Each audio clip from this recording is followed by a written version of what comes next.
Hey everyone, how's it going today? So in this quick video, I'm gonna go over my two trades on Euro Kiwi, how I'm able to pretty much capture this bearish run in two separate trades, and what is my management, what is my analysis, and why I'm able to kind of uh, forecast these kind of price action for that potential impulse. All right. So as always, if you have any questions or comments, let me know below, and I will get started.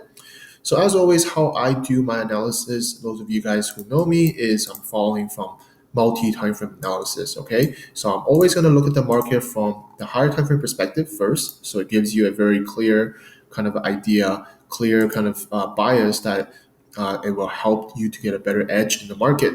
So looking at Euro Kiwi here on the higher time frame, we see that this is a clear, sharp impulse on the higher time frame.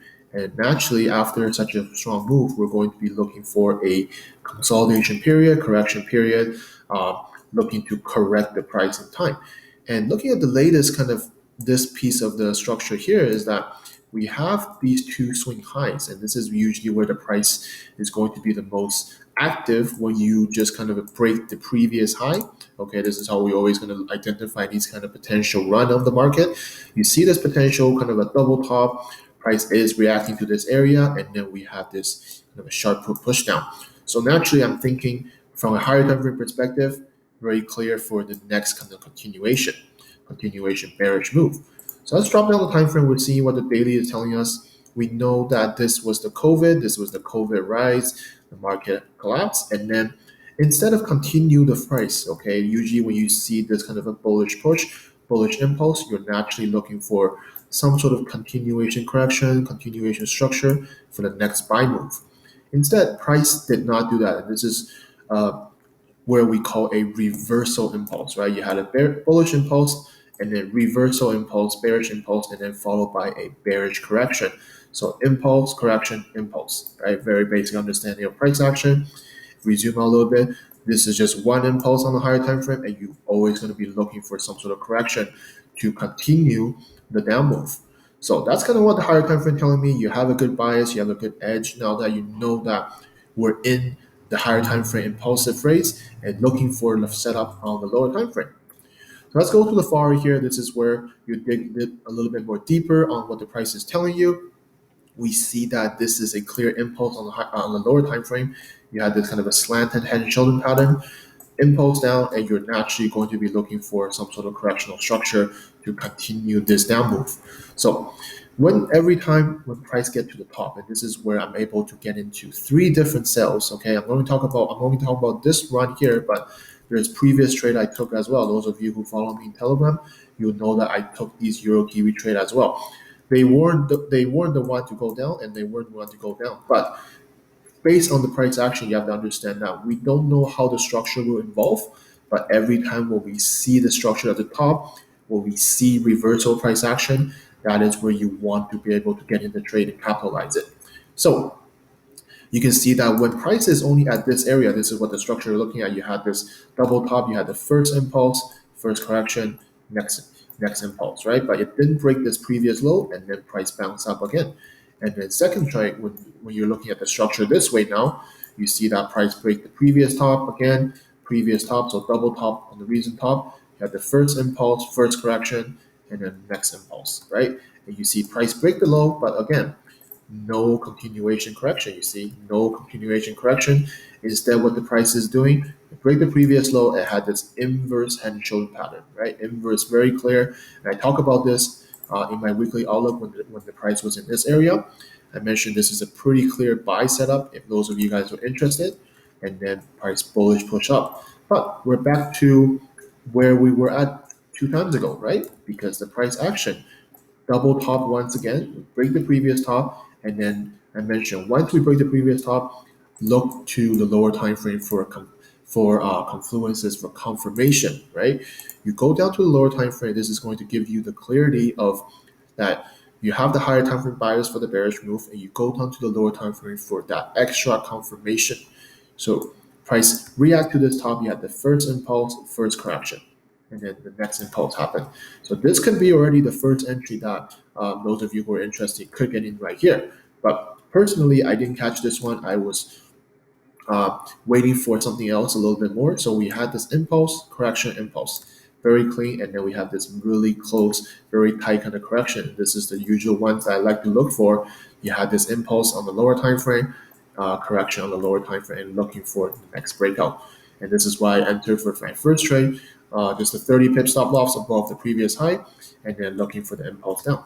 And as the price went down here and then I go down to the lower time frame, I began to see that what I don't like is when price began to form this inverse head and shoulder. You see this is left shoulder, head, and this is already a lower time frame push, lower time frame correction, another lower time frame impulse. So making this as a left shoulder, head, right shoulder correction to push up, and I just put my stop here and exit here because I didn't want the trade to continue go on for a deeper correction and just pretty much take out my profit. That's not how I trade. I want to secure some of the profit.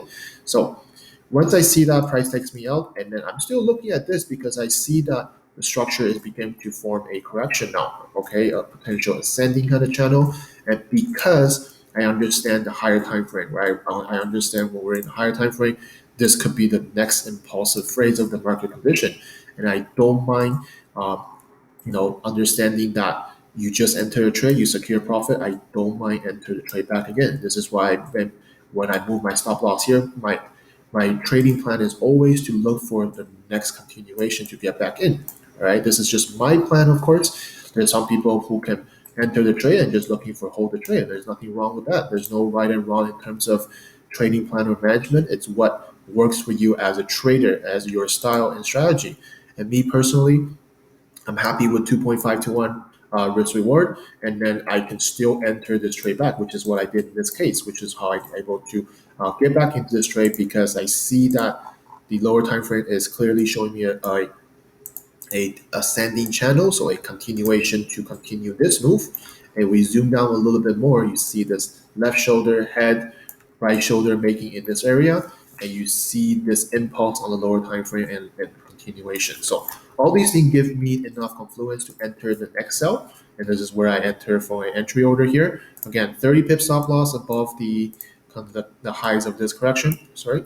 The highs of this correction here, and then price eventually impulse down again. And this is where I will be looking for take profit because we're at the previous low already. And every time if price action tells you anything is that every time we have this impulse, whether it hit the previous low or we're just above that area, we have this reversal. Price going down, break the previous low, and then reversal again. So understanding that that's a market condition that Euro Kiwi is in, you don't want to necessarily hold a trade below this. It's not that this won't go. This can very well be that impulse to break out of this higher time frame structure, and we can be getting the next impulse and move to the downside like this. Right? There's a very high possibility, but we don't want to, because we can't predict the market. Right? We cannot predict what the market will do. All we can do is reacting what the market is telling me. So of course, this can be that continuation correction to correct this move. So impulse correction and breaking out of this higher time frame structure. But because I already secured quite a bit of profit, I didn't want to hold through a bigger or a deeper correction. Right, this correction can go on for a while. It can even actually just take me out for break even, but still going down. And there's nothing wrong with price action because you see this as an impulse. This is a correction, and this is the next impulse. That can very likely to happen. But because we wouldn't know as a trader, we wouldn't know how long or how deep or how far this correction will go, the best interest in us is to be consistent and just take profit because you don't want to get stuck in this consolidation. You just made about 3 to 1, 4 to 1, and this consolidation can go on forever, and you lost more than half of it, if not more. And this is where the management and your plan comes in. Is that I understand that we're at the previous low, and I want to take profit already because I don't want to hold through this long correction. And so, how do I manage it? Well, when I see price forming this kind of ascending channel from this impulse correction, and I think at the time this could be the move to continue. But if you zoom down to the lower time frame, after price formed this ascending channel, you had this head and shoulder pattern as well, but price did not continue. It didn't even break the previous low. and then start forming this kind of a descending uh, reversal kind of channel. We see this over and over again in Euro Kiwi, right? This was one of them. And if we zoom out on the price here, this was one of them as well. Okay. And even for this one, the first trade I got into Euro Kiwi was just a larger descending channel. But the same idea is telling you that it's a reversal kind of correction, reversal structure, and price can very likely to start going up. And this is where I just set my stop above this previous high. I'm happy with 3.5 to 1. And I'm very happy to just be on the sideline and wait for what the price will do moving forward. I'm still very bearish. I'm still very uh, happy to see this correction to develop further, and I would wait for that breakout and then lower time frame correction to confirm that this breakout, this impulse move is going to happen, and this first lower time frame correction will take me down to the previous low.